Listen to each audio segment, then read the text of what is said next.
Et si je vous disais que l'or noir de votre jardin, ce magnifique compost que vous préparez avec tant d'amour, était en réalité en train d'empoisonner vos plantes à petit feu? Bonjour à tous et bienvenue. Aujourd'hui, nous allons aborder un sujet crucial pour la survie de votre potager. Nous allons voir comment différencier un compost parfaitement mûr d'un compost qui n'est pas encore prêt. Je vous promets qu'à la fin de cette vidéo, vous découvrirez un secret de jardinier professionnel qui changera à jamais votre façon de nourrir la terre. Beaucoup de gens pensent qu'il suffit de jeter des épluchures dans un coin et d'attendre un peu pour obtenir un terreau magique. Mais la réalité est bien plus complexe et parfois dangereuse pour vos cultures.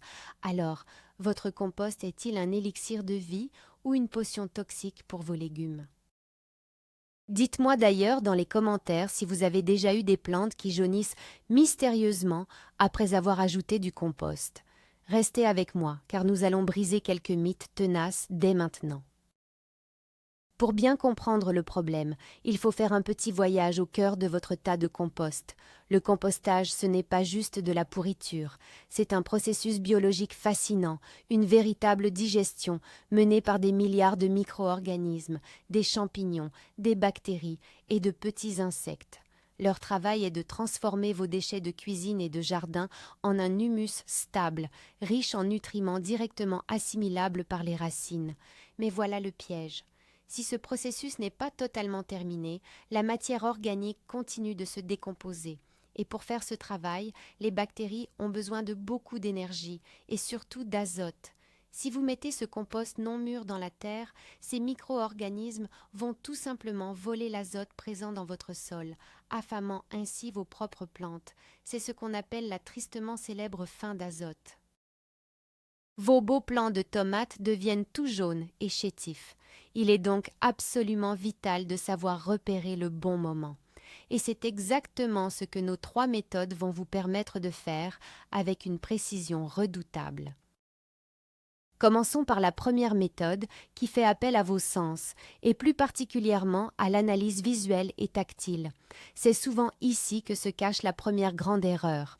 Beaucoup de jardiniers pensent que dès que le tas devient brun ou noir, c'est que le compost est prêt à être utilisé. C'est un mythe total. La couleur sombre arrive bien avant la maturité finale. Pour faire un bon diagnostic visuel, vous devez prendre une grosse poignée de votre compost et l'observer de très près. Que voyez-vous? Si vous parvenez encore à reconnaître les éléments de départ, ce n'est pas bon signe. Par exemple, si vous distinguez clairement un morceau de peau de banane, la tige d'une feuille de chou ou des morceaux de coquilles d'œufs presque intacts, le processus n'est pas terminé. Un compost véritablement mûr doit avoir une texture homogène. Il doit ressembler à du marc de café ou à de la semoule très fine. Il est grumeleux, léger, et il s'effrite facilement entre vos doigts. Il ne doit pas coller comme de l'argile, ni être composé de gros morceaux filandreux. Prenez le temps de plonger les mains dedans, c'est le meilleur moyen de sentir si la transformation chimique et physique est arrivée à son stade ultime. Poursuivons avec la suite de notre première méthode sensorielle en faisant appel à votre odorat. L'odeur est un indicateur absolument spectaculaire de la santé et de la maturité de votre compost. Il existe une croyance populaire qui affirme qu'un tas de compost, ça sent forcément mauvais. Eh bien non, c'est totalement faux. Un compost qui pue est un compost malade ou inachevé. Prenez une poignée de la matière qui se trouve au centre de votre tas, approchez-la de votre nez et fermez les yeux. Quelle est l'odeur qui s'en dégage? Si cela sent le soufre, l'œuf pourri, l'ammoniac ou la poubelle macérée, arrêtez tout. Cela signifie que votre compost est en phase de putréfaction anaérobie, c'est-à-dire qu'il manque d'oxygène et qu'il n'est pas du tout prêt. En revanche, un compost parfaitement mûr dégage un parfum merveilleux. Imaginez-vous en train de vous promener dans une forêt en plein automne, juste après une bonne averse. Cette odeur caractéristique de sous-bois humide, de terre fraîche et de champignons, c'est exactement ce que vous devez sentir. Cette odeur est produite par des bactéries spécifiques appelées actinomycètes et c'est le signe incontestable que votre amendement est prêt à faire des miracles. Passons maintenant à la deuxième grande méthode pour démasquer un compost trompeur, le test de la température et de l'activité interne. Il faut savoir que le compostage génère énormément de chaleur. C'est ce qu'on appelle la phase thermophile. Au plus fort de la décomposition, le cœur de votre tas peut atteindre 60, voire 70 degrés Celsius. C'est grâce à cette chaleur que les graines de mauvaises herbes et les maladies sont détruites. Mais cette chaleur doit redescendre. Pour vérifier la maturité, enfoncez profondément votre main, ou mieux, une longue tige en métal, jusqu'au centre de votre tas de compost. Laissez la tige quelques minutes, puis retirez-la et touchez la pointe. Si c'est chaud ou même simplement tiède, cela signifie que le feu bactérien brûle encore. Le festin des micro-organismes bat son plein et la décomposition est toujours en cours. Un compost mûr doit être totalement à température ambiante, de la surface jusqu'en son centre. Il doit être froid au toucher, comme la terre de votre jardin. S'il est encore tiède, le mettre au pied de vos plantes risquerait de brûler leurs jeunes racines délicates. Soyez donc patient et laissez le volcan s'éteindre complètement. Restons sur cette deuxième approche en observant la vie animale à l'intérieur de votre bac à compost. C'est une illustration fabuleuse de la nature à l'œuvre. Quand vous retournez votre tas, vous y trouvez souvent une multitude d'insectes, des cloportes et surtout de gros vers de terre rouges, les fameux vers de fumier. Beaucoup pensent que la présence massive de ces vers signifie que le compost est d'une qualité exceptionnelle et prêt à l'emploi. C'est une erreur classique de raisonnement. Imaginez un immense buffet à volonté dans un restaurant. Tant qu'il y a de la nourriture sur les tables, la foule se presse et mange. Vos vers de terre font exactement la même chose. S'ils sont présents par milliers dans votre tas, c'est parce qu'il reste encore beaucoup de matière organique fraîche à dévorer. Le compost n'est donc pas mûr. En revanche, lorsque le processus touche à sa fin et que toute la matière a été digérée et stabilisée, la nourriture vient à manquer. Les vers de terre vont alors naturellement migrer vers le sol ou vers des zones plus riches, abandonnant le tas. Un compost fini contient donc paradoxalement très peu de gros vers de terre rouge. Abordons maintenant la troisième et dernière méthode, sans doute la plus scientifique mais aussi la plus amusante à réaliser chez soi, le test biologique de germination, souvent appelé le test du cresson. C'est la preuve ultime qui ne laisse aucune place au doute. Même si votre compost a une belle couleur, qu'il sent bon le sous-bois et qu'il est froid, il peut encore cacher des toxines invisibles appelées phytotoxines, issues d'une décomposition incomplète.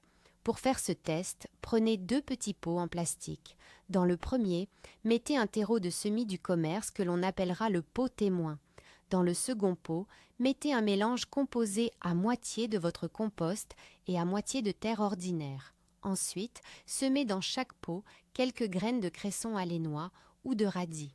Pourquoi ces graines? Parce qu'elles sont extrêmement sensibles et germent très vite, en 3 ou 4 jours seulement. Arrosez légèrement et placez les 2 pots à la lumière, bien au chaud. Ce petit laboratoire miniature va vous donner la réponse définitive sur la qualité de votre travail de jardinier. Voyons maintenant comment interpréter les résultats de ce fameux test de germination que vous venez de mettre en place. Après quelques jours, observez attentivement vos 2 pots. Dans le pot témoin contenant le terreau du commerce, les graines devraient avoir germé normalement, formant de belles petites plantules vertes et vigoureuses. Maintenant, regardez le pot contenant votre compost.